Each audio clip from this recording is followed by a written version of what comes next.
Iran ने क्या भारत के ऊपर हमला कर दिया, एटलीस्ट आर्थिक इकोनॉमिक हमला कर दिया है। पिछले हफ्ते भारत की एक शिप पे अटैक किया गया था। अब खबर आई है कि उसने इंडिया बाउंड शिप आ रही थी, उसके ऊपर अटैक किया, उसको सीज कर लिया गया है। और ये शिप जो इंडिया के लिए आ रही थी, आपको पता है स्ट्रेट ऑफ हरमोज से आ रही थी। तो अखबार में आ चुका है India bound ship attack and seized. Iran की जो रेजीम है, आईआरजी जो कंट्रोल कर रही है, उसका यूएस के साथ जो भी जंग हो, उसके अंदर जो भी हो रहा हो, बट वो रेजीम फंडामेंटलिस्ट है, अपनी जनता पे किस तरह सप्रेशन करती है वो उसका इंटरनल मैटर है, मेरा मानना है। पर अगर इंडिया के इकोनॉमिक इंटरेस्ट के ऊपर असर पड़े तो भारत का क्या रिस्पॉन्स होना चाहिए, कितना सीरियस है ये इकोनॉमिक वॉरफेयर, क्योंकि पहले सिर्फ वेस्ट एशिया से थी, क्या अब वो भारत को भी असर करेगी।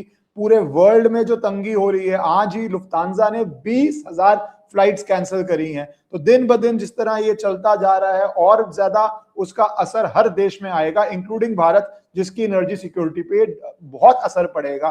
तो भारत के क्या स्टेप्स हैं, क्योंकि पिछली बारी जब हमला हुआ था, हमने इन्वॉय को समन किया था, कहा गया था, ईरान के इन्वॉय ने कहा है कि उसने अथॉरिटीज को बता दिया ईरान में, और दोबारा ऐसा नहीं होगा, पर दोबारा ऐसा हो गया है। So what all is to India to do and what are India's interest, और इंडिया उनको कैसे सेफगार्ड कर रहा है, ये सब डिस्कस करने के लिए हमारे साथ जुड़ गए हैं लेफ्टिनेंट जनरल दुष्यंत सिंह जी। आप उनको भली भांति जानते हैं। Sir, thank you for joining and giving time. Sir, तो अगर मैं स्टार्ट ही करूं, भारत की शिप पे एक हफ्ते में 2 बारी जो ये हमला हो रहा है, इंडिया बाउंड शिप पे हो रहा है, इस पे हमारा क्या रिस्पॉन्स होना चाहिए and how serious is the situation? देखिए, मेरी तरफ से पहली बात तो आपको धन्यवाद कि आपने मुझे दोबारा अपने चैनल पे बुलाया, और आपके ऑडियंस को भी धन्यवाद दूंगा और नमस्कार प्रणाम करूंगा कि वो लोग आपके थ्रू हम लोगों की बातों को सुन रहे हैं और एक करेक्ट पर्सपेक्टिव हर हर इशू का देख सकते हैं। तो जहाँ तक ये जो पहला हमला हुआ था, जो 2 शिप्स को हमारे अटैक किया गया था, it was an out and out violation of international laws, और उसके लिए ईरान को क्षमा करना बिल्कुल ही हमारे लिए एक आप समझ लीजिए, मैंने इस पे ट्वीट भी किया है, it is not forgivable at all. Our ship had told that they had taken permission and they were transiting through after taking the permission of the government of Iran. To which the captain responded by saying, I'm talking of the Iranian captain, responded by saying that we do not take orders from idiots. यानी कि वो अपनी जो Iranian traditional government है, president हो गए, foreign minister हो गए, पेजेक्सियां हो गया, अरगाची हो गया, इन लोगों को उसने आईआरजीसी नेवी ने एक तरह से इडियट बुलाया है, और उसने ये बोला कि unless the Mojtaba gives us the clearance, हम किसी भी शिप को जाने नहीं देंगे। तो मुझे ऐसा लग रहा है कि आईआरजीसी हैज बिकम रोग नाउ, और रोग होने की वजह से दो दो इश्यूज आ रहे हैं।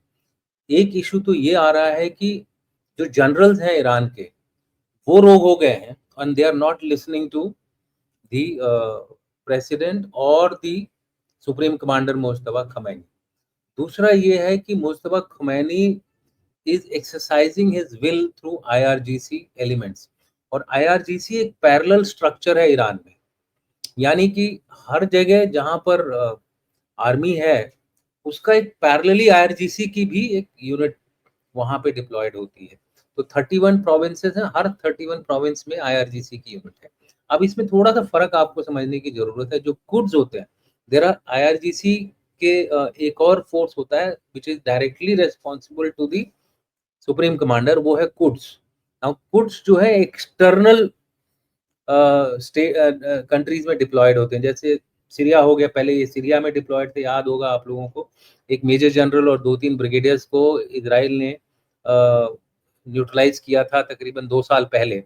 सो ये जो है, जैसे लेबनान हिजबुल्लाह हो गया, उनको कंट्रोल करते हैं। सीरिया में असद के एलिमेंट्स को कंट्रोल सपोर्ट देते थे। इसी तरह से आप देख लीजिए हाउतीस को, या फिर इराकी रेजिस्टेंस फोर्स जो इराक में है, जो कि डायरेक्टली ईरान के द्वारा कंट्रोल किया जाता है, ये कुड्स फोर्स के लोग करते हैं। इनके भी सीनियर मेजर जनरल और लेफ्टिनेंट जनरल इस तरह के ऑफिसर्स होते हैं। लेफ्टिनेंट जनरल तो नहीं, मेजर जनरल तक ही इनको बनाया जाता है, लेकिन असली चलती इनकी है। ठीक है। और इंटरनल कंट्रोल के लिए इन्होंने एक फोर्स बनाया हुआ है बसीत। अब वो बसीत फोर्स जो है वो सारी डिस्ट्रिक्ट्स को कंट्रोल करता है। तो एक तरह से they are power over power. अब ये लग रहा है जिस तरह से इवेंट्स चल रहे हैं कि these arrangements are now getting ruptured, यानी कि there are elements in the Iran में जो हैं वो अब शायद उतने हार्मोनियस तरीके से नहीं काम कर रहे हैं। इसीलिए पहले उन्होंने हमारी 2 शिप्स को हमला किया disregarding the government of Iran.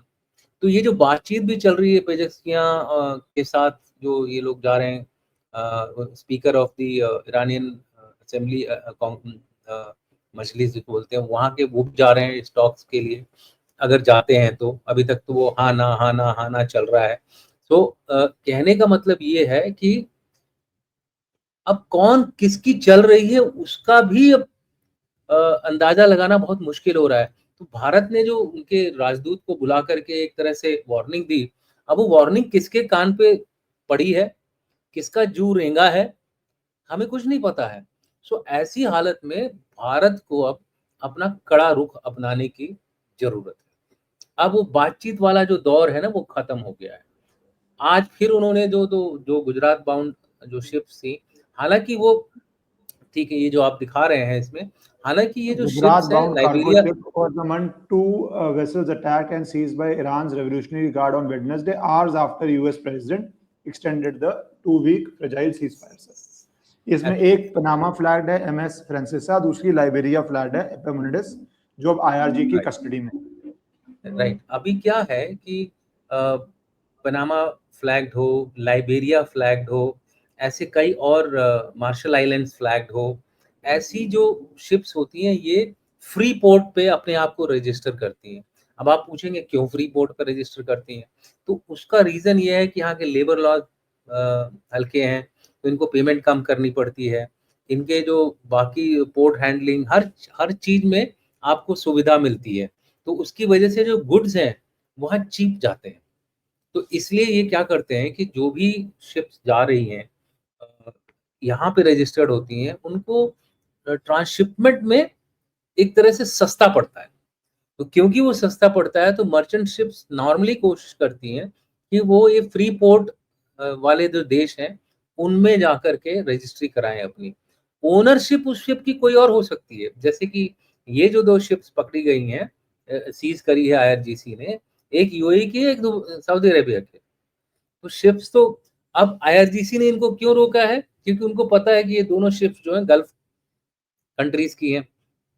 वही चाल जो शुरू में वो उनको हथियार से कर रहा था, अब वो जो भी यूएई और गल्फ स्टेट्स की शिप्स वहां से निकल रही हार्मुज की, उनके ऊपर अटैक कर रहा है, उनको सीज कर रहा है और उनको अगेन प्रेशर बिल्ड कर रहा है।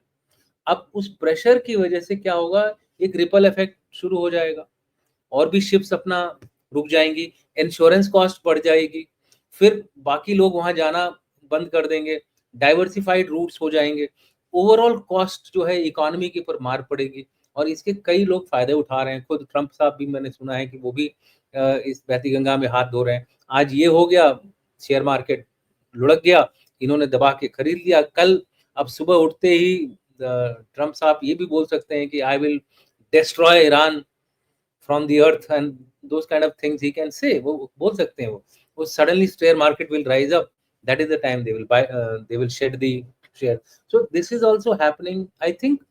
अभी जो जरूरत है एक स्टेबिलिटी की जरूरत है, और स्टेबिलिटी के लिए कई देशों को अब एक साथ आना पड़ेगा। Bharat now has to lead, it cannot leave things in the hands of countries which are themselves sponsored of terrorism, जैसे पाकिस्तान हो गया। वो खुद गलत काम करते हैं, वो क्या मेडिएशन करेंगे। ईरान ने भी स्टेटमेंट दे दी है कि they don't believe in Pakistan as a fair mediator. So अगर हमें इस इलाके में कोई पीस की संभावना वो करनी है, तो या तो हम लाइक माइंडेड कंट्रीज, जैसे यूरोप में अभी जब बातचीत चल रही है इसकी, फ्रांस द्वारा इनिशिएटिव लिया गया, उसमें भारत ने भेजा भी है अपने शायद रिप्रेजेंटेटिव को वहां भेजा है। तो अगर ये लोग मिल करके एक ऐसा फोरम बनाते हैं under, may be it is under the UN charter, which will ensure कि यहाँ इस रीजन में एक स्टेबिलिटी और पीस का दौर आए, जिसकी वजह से फिर इकोनॉमिक जो इम्प्लीकेशंस हो रहे हैं वो कम हो जाए। तो मेरा ये मानना है कि अब भारत को अपना गेम बदलना पड़ेगा। सर मैं इंडिया भारत विल के now have to step sir up मैं it on the pedal. Sir मैं भारत की गेम में क्या पॉसिबिलिटीज हैं उस पर आऊँगा। दूसरा, जो ईरान अब पाकिस्तान पे कह रहा है, मैं उस पर भी आऊँगा। पर जो आपका पहला कमेंट है उस पर मेरा एक सवाल है कि सर जैसे अब ईरान के अंदर दिख रहा है कि अलग अलग मिलिट्री यूनिट्स, चाहे आरजी हो, चाहे आर्मी हो, चाहे वो हो, स्प्लिट हो गए हैं, काबू में नहीं है। But can it also be Iran playing too clever by half? क्योंकि जब उन्होंने कहा स्ट्रेट ऑफ हरमोज में यूएस से नेगोशिएशन हो रही थी कि हमने कुछ माइंस छोड़ी हुई हैं जी, वो हमारे काबू में नहीं है, तो ये भी बोलना, अगर कोई व्यक्ति पावर में है, ये भी बोलना कि भैया ये हमारे हाथ में ही नहीं है, तो भैया we are talking also and we are not talking also, we are assuring India और any country also, and IRG तो जी इस्लामिक फंडामेंटलिस्ट गार्ड है जी, वो हमारे काबू में नहीं है। So sir, may be I am playing a devil's advocate, but what do you think is the possibility of that sort of a game being played and Iran enjoying both sides of the equation by doing that? देखिए, Iran जो है इस समय it is militarily down to its nadir. Military capability उसकी एक तरह से समझ लीजिए बिल्कुल 10% 5% के रेंज में है। कुछ इंप्रूवमेंट कर रही है, कुछ सर्ज मैन्युफैक्चरिंग हो रही है, कुछ लॉन्चर्स को खोद करके बाहर निकाल रहे हैं और फिर उनको रिपेयर वगैरह करके वो ये रिकूप कर रहे हैं। और इसीलिए वो चाहते थे कि सीज फायर एक्सटेंड हो। जैसे ही सीज फायर एक्सटेंड हुआ उन्होंने ये कार्रवाइयाँ शुरू कर दी। तो कहने का मतलब है they are also regrouping, they are also trying to build their strength. तो इसलिए ये गेम चल रहा है जो आप बोल रहे हैं, और उसको चलाने के लिए they are taking advantage of जो उनके सिस्टम में डिविजन्स हैं कि भाई एक्स वाई जेड मेरे कंट्रोल में ही नहीं है। आईआरजीसी का लोकल कमांडर है, अब वो मोजाइक वॉरफेयर वगैरह की जो बात कर रहे हैं, तो हर एक को हुक्म मिले हुए हैं कि जब तक फुल स्टॉप नहीं बोला जाएगा stop the war, they will not stop the war. तो आईआरजीसी जो नेवी है, नेवी तो उनकी चली गई है समुंदर के गर्त में, लेकिन क्या उनके पास है वो लोगों को भी समझना है। उनके पास हजारों की तादाद में fast attack aircraft, fast attack crafts हैं, यानी कि पानी के बोट्स जिसको बोलते हैं। ये बहुत तेजी से चलती हैं, ऑलमोस्ट 90 किलोमीटर इस तरह की स्पीड होती है इनकी। तो इस स्पीड से जब ये चलती हैं तो इनको डिटेक्ट करना मुश्किल होता है। ये फायर करती हैं और दोबारा अपने कोस्ट लाइन में चली जाती हैं। कोस्ट में, ईरान के जो कोस्ट हैं उनके अंदर केव्स वगैरह बनी हुई है बहुत सारी, तो ये जाके उसके अंदर छुप जाते हैं। अब फिर वो इस एंगल में होती है कि उनको मारना भी मुश्किल होता है। सो अब ये जो शिप्स हैं ये हजारों की तादाद, तो ये जो वैरायटी, अगर इसको आपको डिस्ट्रॉय करना है, इसके लिए it is like boots on ground. अभी बूट्स ऑन वाटर आ गया होगा, एक तरह से समझ लीजिए बूट्स ऑन वाटर है। आइलैंड है, उनके कोव्स में छुप जाते हैं, तो वो इलाका पूरा ईरान का देखा भाला है। तो इसलिए they are fighting on their territory whereas the others are fighting on different territory. फिर उसमें गैम्बलिंग गेम भी चल रहा है। तो भाई माइंस है, मैंने डाल दिए, अब मेरे कंट्रोल में नहीं है। जो जैसी आप स्टेटमेंट बता रहे हैं, कुछ ये भी होता है कि कई माइंस अलग अलग तरीके से डिटोनेट होती हैं। कुछ प्रॉक्सिमिटी की होती हैं, कुछ सेंसर होते हैं। जैसे वो सेंसर होगा माइन के अंदर, और वो माइन होगी बेड पर। आप ट्रॉलर ऊपर से चला गया लेकिन माइन नीचे ही है। अब उस सेंसर में अगर उन्होंने जिस तरह से इसको प्लान किया हो कि इतने डायमेंशन की शिप जब ऊपर से जाए तब ये अपने आप रिलीज होकर ऊपर आता है और शिप को। तो इस तरह की कई सारी चीजें उनके माइन वॉरफेयर में उन्होंने काफी कुछ अपना इन्वेस्टमेंट किया था, क्योंकि उनको पता था न उनके पास एयरक्राफ्ट हैं, न उनके पास ज्यादा मिलिट्री पावर है। तो उन्होंने एसिमेट्रिक वॉरफेयर में ज्यादा जोर लगाया। माइंस हो गई, ड्रोन्स हो गए, इधर क्या बोलते हैं, मिसाइल्स हो गई, लॉयटर एम्यूनिशन हो गया, स्मॉल बोट्स हो गई। इस तरह की चीजों पे उन्होंने इन्वेस्ट किया which is very difficult to counter. तो यही चीज अमेरिका को भी अब समझ में आ रही है। But America has the other advantage that it has weapon system which it can actually do a rampage on Iran, और तब ईरान को जमीन पे आना ही पड़ेगा, ये मेरा मानना है। But we should not depend only on US कि भाई यूएस करेगा तब हम करेंगे। I think it is time हमारे को इस चीज का संज्ञान लेना बहुत जरूरी है। नहीं तो ये तो मुझे लगता है पगलाया हुआ देश बन गया है, it has gone pushed to the corner and because of that it is not able to even control its. अब कल कोई ऐसी भी स्थिति आ सकती है कि लोग बोले भाई बात किससे करें, भाई मुस्तफा तो दिखता नहीं है, जो ओवर्ट गवर्नमेंट है आरगाची और पेजेस्किया वगैरह हैं, इनसे बात करो, इनकी कोई सुनता नहीं है. सो अब ये भी एक क्या बोलते हैं, एक धर्म संकट वाली बात हो गई कि if you want to talk, how do we talk? So therefore I think India now has to state its position very clearly, irrespective की चाबहार का हमारा नुकसान होगा, इररिस्पेक्टिव की हमारा नॉर्थ साउथ कॉरिडोर इफेक्ट पड़ेगा. ठीक है, इफेक्ट पड़ेगा at some time, some point in time we have to take a hard decision. You cannot single out India, which has been possibly one of the last countries to actually exit from Iranian oil. नहीं तो काफी देर तक, काफी समय तक we were buying the Iranian oil. We other than China, we were the second last or third last country to actually exit Iranian oil. अब हमने दोबारा खरीदा भी है, लेकिन you cannot just say कि तेल खरीद के तेल हमारे पर ही हमला कर दो. This is like taking India for granted. And आज की जो लीडरशिप है हमारी, I don't think they will take it for granted. But sir, in the real world, options क्या हैं इंडिया के पास, in the sense कि ये US led war है, US खुद ही boots on ground नहीं चाहता. I don't know what you are suggesting India should do, but क्या आप boots of ground की तरफ या कोई एक international force की तरफ आप इशारा कर रहे हैं, या फिर इंडिया के पास अगर नहीं सुनते वो, चाहे सेंट्रल लीडरशिप है, चाहे वो स्कैटर्ड लीडरशिप है, जो भी रीजन हो, तो what are the real world options India has sir? Okay, मैंने जब बूट्स ऑन ग्राउंड बोला था, मैंने बोला था ईरान के boots on ground. By that what I meant was these small ships, they're not ships actually, they're fast attack crafts बोलते हैं. तो ये आप जैसे देखते हैं ना कि जहाँ पोर्ट्स होते हैं, बीचेस होते हैं, वहां पे लोग इस तरह के एयरक्राफ्ट, ये थोड़ा उससे बड़े होते हैं. इनमें मशीन गन भी माउंटेड हो सकती है, इसमें हैंडहेल्ड क्या बोलते हैं रॉकेट्स भी माउंट हो सकते हैं, हैंडहेल्ड मिसाइल्स भी माउंट हो सकती हैं. तो कई सारी चीजें, ये छोटी छोटी बोट्स होती हैं. तो ये एक तरह से ईरान ने अपने बूट्स ऑन ग्राउंड लगा दिए हैं.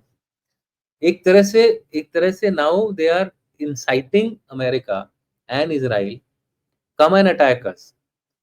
They are forcing Israel and Iran, sorry, Israel and US to get their troops into Iran, so that जब वो बूट्स वाली लड़ाई शुरू होगी, तब किसका पलड़ा भारी होगा, that will depend on who is better trained on the ground. और जिस तरह से हमने अफगानिस्तान में देखा है, जिस तरह से इस रीजन में हमने देखा है कि these people are better off on the land. बाहर से जो भी फोर्स आता है, उसको देखिए, उसको टेरेन फेमिलियरिटी चाहिए, कितना भी टेक्नोलॉजी हो. अगर आप अपने जहां कहीं भी रह रहे हो, वहां आपको कोई गूगल नहीं चाहिए, किसी गली से भी आप निकल जाएंगे, धारावाही की गली से आप कहीं से भी निकल जाएंगे, आप पुलिस ढूंढती रह जाएगी. तो उस तरह का जब माहौल आ जाएगा, then Iran will start having upper hand. तो Iran is I think playing to a strategy. उसने राइट फ्रॉम बिगनिंग बोला है कि भाई मैं प्रेशर में नेगोशिएशन नहीं करूंगा, आप अपना ब्लॉकेड हटाइए, तब मैं नेगोशिएशन करूंगा. तो I think this is a pressure tactics by Iran to fire. उन्होंने अमेरिकन शिप पे भी फायर किया, ऐसे नहीं है कि खाली इंडियन शिप पे भी फायर किया. They are targeting any ship coming out of Persian Gulf and Strait of Hormuz. So ये इनकी स्ट्रेटजी लग रही है टू, बोलते हैं ना, डील के पहले जितना एडवांटेज गेन कर लो, जितना प्रेशर आप डाल सकते हो डाल लो, so that you get the best in the deal which might take place.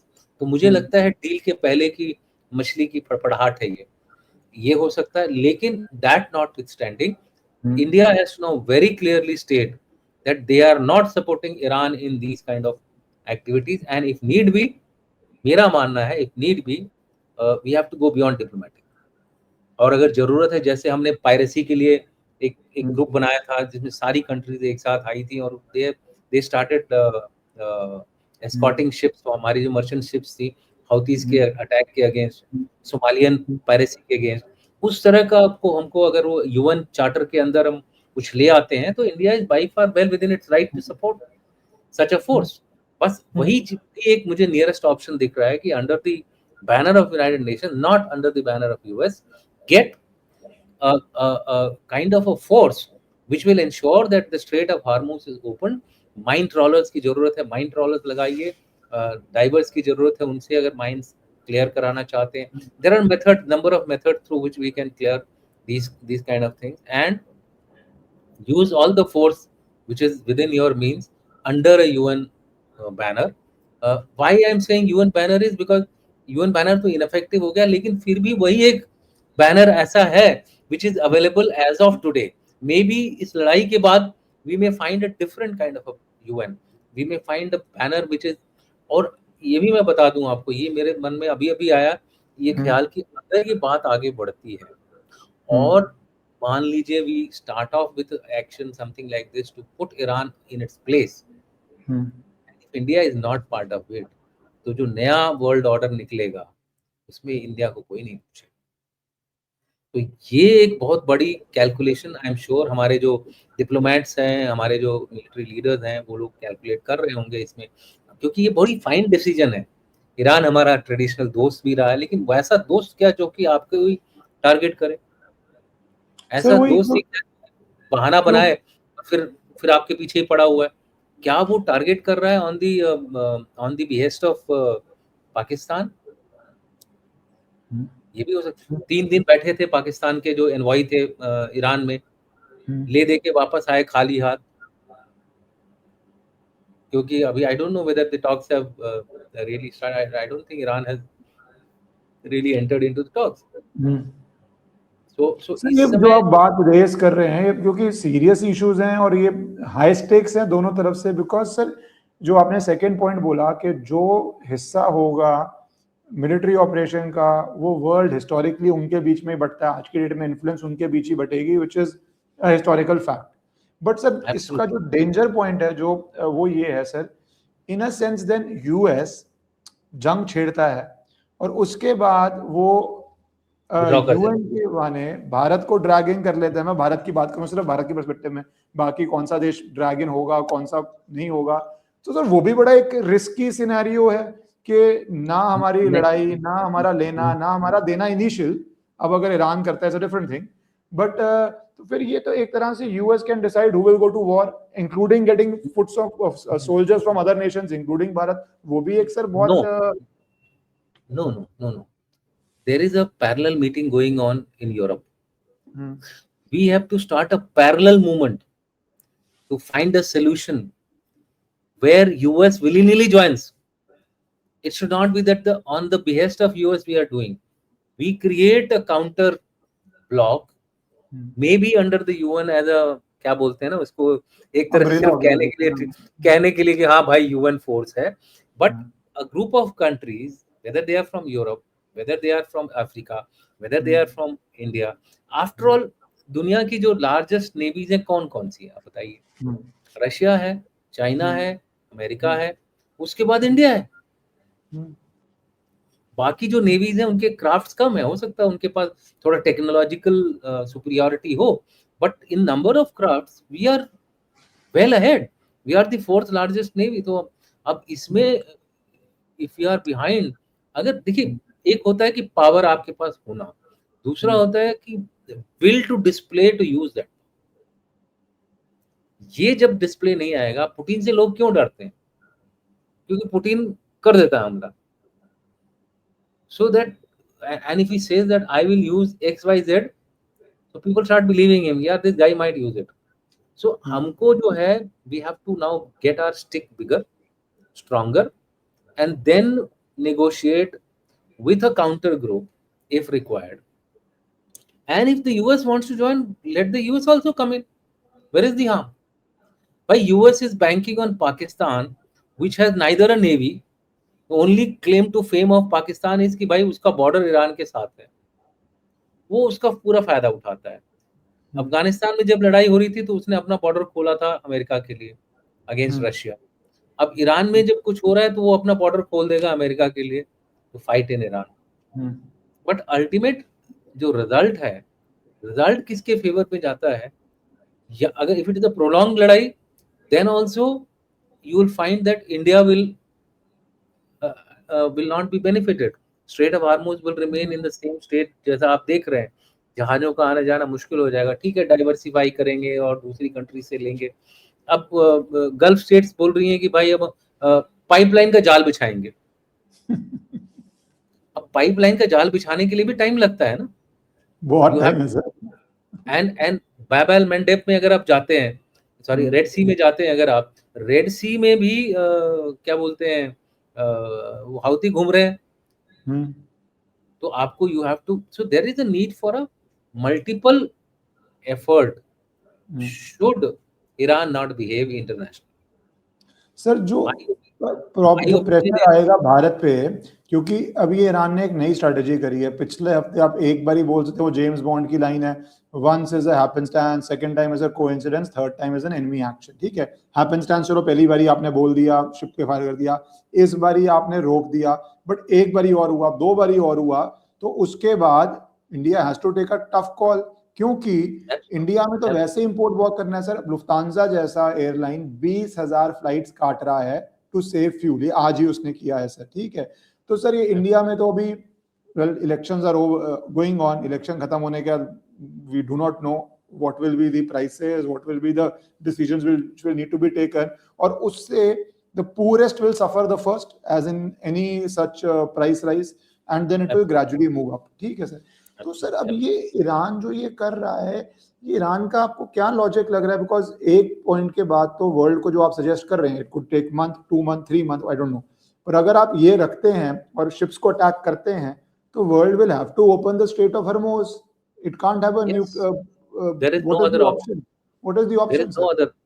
There is no other option but to open the Strait of Hormuz, get it under international control, but for that you require major naval force to contain Iran, और Iran को contain करने के लिए उसकी जो military capabilities हैं उसको destroy करना बहुत जरूरी है। बोथ नेवल में मैंने बताया ना, उसका अब नेवी तो चली गई है, लेकिन जो उसका गुरिल्ला टाइप टैक्टिक्स हो रही है नेवी के साथ, उनके जो नेवल कमांडोज बोल लीजिए या फास्ट अटैक ऑपरेटर्स बोल लीजिए, फास्ट अटैक क्राफ्ट ऑपरेटर्स बोल लीजिए, ये लोग, these guys will continue to finger you, it will be like a terror, counter terror operation। Navy में शुरू कर दिया, हॉर्मुज में शुरू कर दिया इन्होंने, अब धीरे धीरे they will do it in areas further down. अभी तो वहां पे नहीं गए, अभी तो बिकॉज इट्स वेरी कन्वीनियंट है, वो स्ट्रेट ऑफ हॉर्मुज इतना छोटा सा जगह है, मारा और भाग लिए तुरंत, they are able to hide. To prise them out, उनको बाहर निकालना, चूहों को बाहर निकालने के लिए आपको अंदर सांप भेजना पड़ता है, तो वो जो सांप को जो जाना है, that has to be a force. Sir US को I want to, sorry sir, I interrupted you. नहीं I am sorry, interrupted. No problem. मेरा क्वेश्चन ये है सर, ईरान के पर्सपेक्टिव से, कि यूएस को प्रोवोक करना, जैसे आपने बोला वो समझ आता है कि यूएस के भैया आओ, बूट्स एंड ग्राउंड्स लाओ, फंस जाओ, बाकी वर्ल्ड इंक्लूडिंग इंडिया को प्रोवोक करना, तो व्हाट इज ईरान थिंकिंग? क्योंकि आप ऐसे ही प्रोवोकेशन करेंगे तो रिस्पॉन्स आएगा which makes Iran journey tougher. एक है कि आप यूएस की शिप्स नहीं जाने दे रहे, एक है आप इंडिया की शिप नहीं आने दे रहे। आपको पता है कि वो मुद्रा पोर्ट आ रही थी, जो ये स्क्रीन पे आ रहा है, जो मुद्रा पोर्ट आ रही थी, तो आप उसको रोकते हैं, तो व्हाट इज ईरान थिंकिंग? देखिए, ईरान इस समय ऐसा देश हो गया है जो कि कोई भी उसको अगर ऑप्शन दिखता है, इट इज यूजिंग इट। अब वॉर को एक्सपैंड करने का डिसीजन किसका था? ईरान का था, जब उसने सारे गल्फ स्टेट्स के ऊपर अटैक किया। अब स्ट्रेट ऑफ हॉर्मुज में वो बोल रहा है ब्लॉकेड हटाओ, उसका भी नेक्स्ट एम हो गया कि अमेरिका जब तक ब्लॉकेड नहीं हटाएगा, I will keep doing all these things. So Iran is looking at blockade to be removed of US, 1. 2, it is looking for a position of strength talks में जाने के लिए। पोजीशन ऑफ स्ट्रेंथ तब मिलेगी जब world opinion जो है इस वॉर के अगेंस्ट हो जाए, और ये वर्ल्ड ओपिनियन वॉर के अगेंस्ट होने के लिए he is doing all these tricks in the trade, right? तो ये ईरान का गेम है। जहां तक हमें यूएस का गेम ये है कि भाई they are powerful, they will not bend down, so if need be they will use force to cause further damage, to cause further punishment to the Iranians. Iranian को और punishment झेलनी पड़ेगी। और आज उनके आई थिंक सुप्रीम कोर्ट जज किसी ने एक स्टेटमेंट दी है कि some very high official from Iran that the current situation do not think it is going to get over. यहाँ पे अभी और अटैक्स और क्या बोलते हैं हमले हमारे ईरान के ऊपर हो सकते हैं। So Iran should be ready to face fresh assault from America. तो ये this is that cat fight era. अभी कैट फाइट चल रही है कि अगर हम टेबल पे जाते हैं तो मेरे पास एक बार्गेनिंग चिप होना चाहिए। भाई कोई भी अगर नेगोशिएशन के लिए जाता है तो he has to have something to bargain, otherwise क्या चीज पे बार्गेन करेगा? तब तो अगर उसके पास कुछ बार्गेन के लिए होगा नहीं तो I am a fool to go for bargaining. I just kick that fellow out and I say okay Hormuz is our, Iran में रिजीम चेंज हम कर देंगे। और वो नहीं हुआ है। That is where the whole game has gone bad ना। ये जो पूरा गेम यूएस का जो स्ट्रेटजी था वो एक तरह से derail हुई है because of this, that their plan that there will be public uprising, there will be people who will oppose the Ayatollah Khamenei and then automatically a fresh leadership आएगी, उसको टेक ओवर करेगी। वो सब कुछ हुआ नहीं। ईरान के साथ साथ चुपचाप अपने जाकर के अमेरिका में बैठ गए। अब वो एक भी स्टेटमेंट नहीं देते। उनको पता है कि ईरान, भाई ईरानियन, तो he knows what kind of a mood Iran में चल रहा होगा। सो मेरा एक ही रास्ता मुझे जो दिख रहा है वो ये है कि Iran now has to India now has to step in, galvanize rest of the countries and give an option to Iran that hand over the situation to us, we will control the Strait of Hormuz, because America के साथ trust level zero है Iran का। Israel का trust level Iran से zero है। सो वही force इसके साथ नेगोशिएट कर सकता है, एक बॉडी ऑफ कंट्रीज, नॉट पाक। पाक के पास खुद ने भी नहीं है, क्या वो करेगा? वो पाक पे तो सर आज वो ईरान की मीडिया बोल रही है कि पाकिस्तान भी डबल गेम खेल रहा है। तो वो तो ईरान पाकिस्तान की पुरानी आदत, वो पाकिस्तान की पुरानी आदत है, उसको ना बोले तो अच्छा है। मुनीर, ये सारे लोग, they have been steeped in this kind of practice of warfare. इनके लिए तो एक ही रास्ता है, लातों के भूत बातों से नहीं मानते हैं। That is the root for these people, but we will not talk about them. तो इसमें स्पॉइलर कौन होंगे? China and Russia. So unless we get a counter grouping which gives an offer that okay, we will ensure stability of Strait of Hormuz, it will be under the United Nations and or any body. You may not have United Nations, mat boliye United Nations, call it as Hormuz Board of Hormuz Board of Peace बना लीजिए, जो भी करना है कर लीजिए। एक forum बनाइए और उस फोरम को ईरान भी ट्रस्ट करे, इजराइल भी ट्रस्ट करे। जी सर, राइट जी सर। और इसमें 3 चीजें अगर ईरान कर देता है तो मेरे ख्याल से ये लड़ाई खत्म हो जाएगी।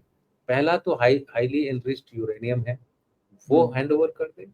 दूसरा जो है, ये जो स्ट्रेट ऑफ हॉर्मुज को जो बंद करके रखा है उसको फ्री करे।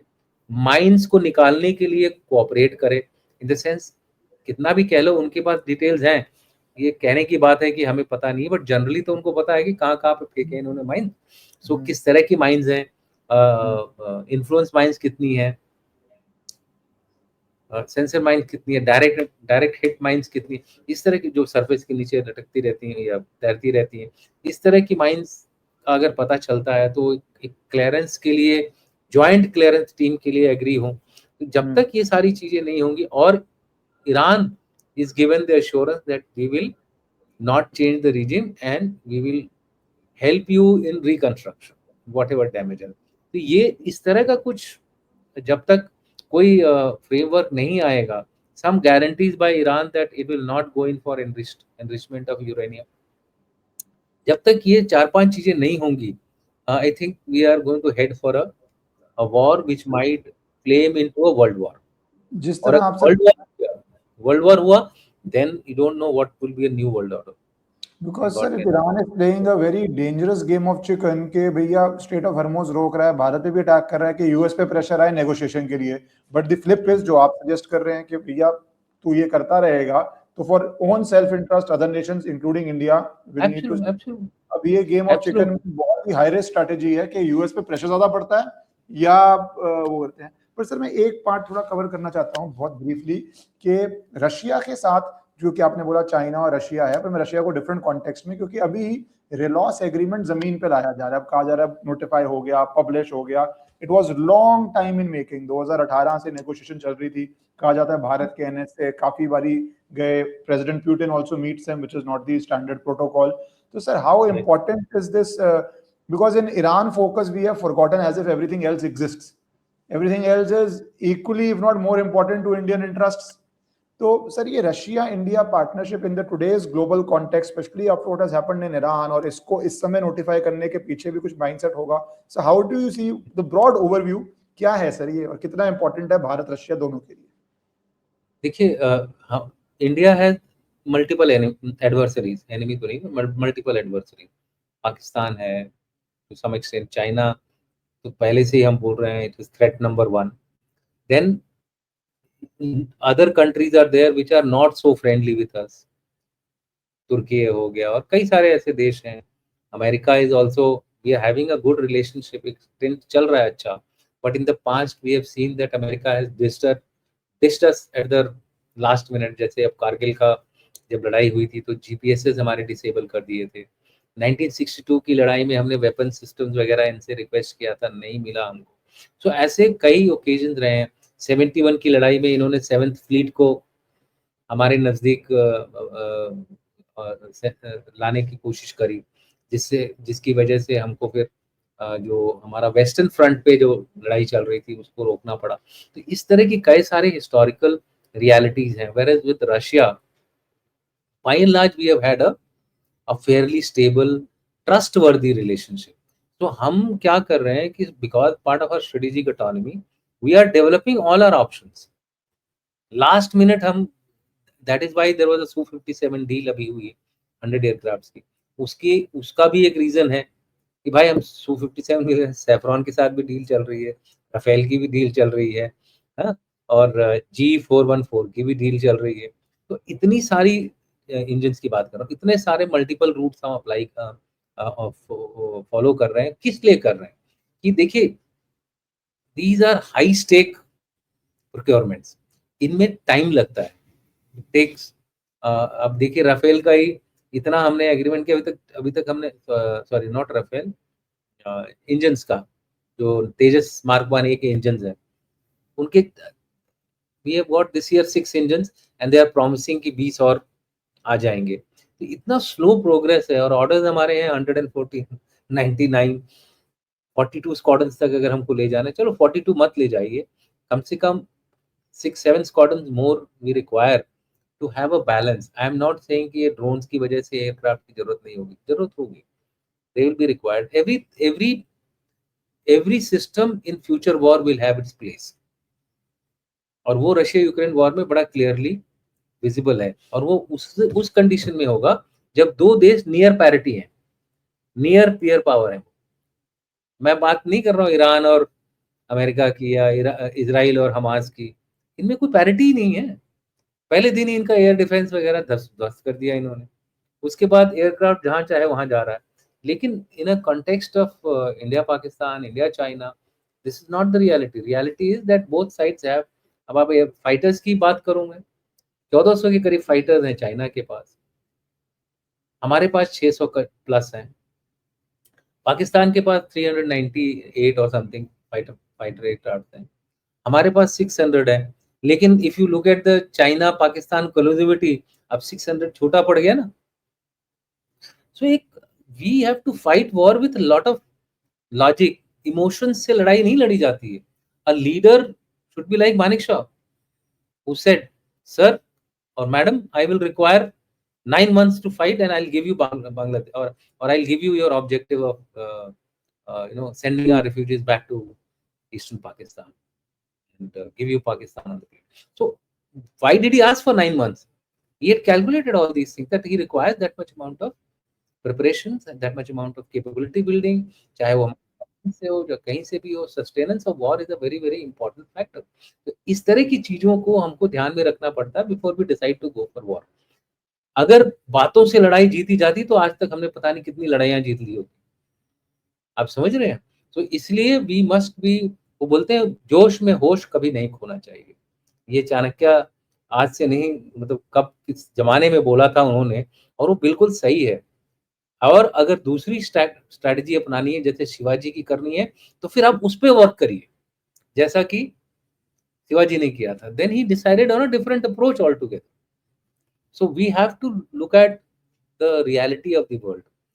लेकिन अगर ये एक्टिविटी चलती रही तो all world war have been triggered by accidents.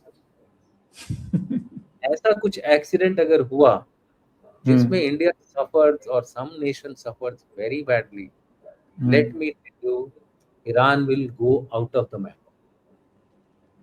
Map of the world. Persian civilisation खत्म हो जाएगी उससे, ये मैं आपको गारंटी के साथ बोल. So Iran has to be very careful when it is doing any action henceforth. I think sir ये बहुत इंपॉर्टेंट वर्ड्स हैं आपके, क्योंकि they are playing with nations which have tremendous capabilities, whether it is US or whether it is India. We can stand our ground against China, US, anybody. So Iran has to be very careful before they do all these things. अगर इनमें सच्चाई है तो, अगर जिन जिन चीजों की हम बात कर रहे हैं, और ये मैसेज जानी चाहिए. मीडिया रिपोर्ट कर रहा है, तो मीडिया रिपोर्ट कर रहा है, और ये मैसेज जानी चाहिए. We should not be too diplomatic also. Call spade a spade when required. Sir क्योंकि if they can fire on you, खाली उसको बुला करके reprimand करना नहीं enough है. Give a statement. If repeated, we are going to take the action will have consequences. Sir, Japan's attack on Pearl Harbor led to US being engaged.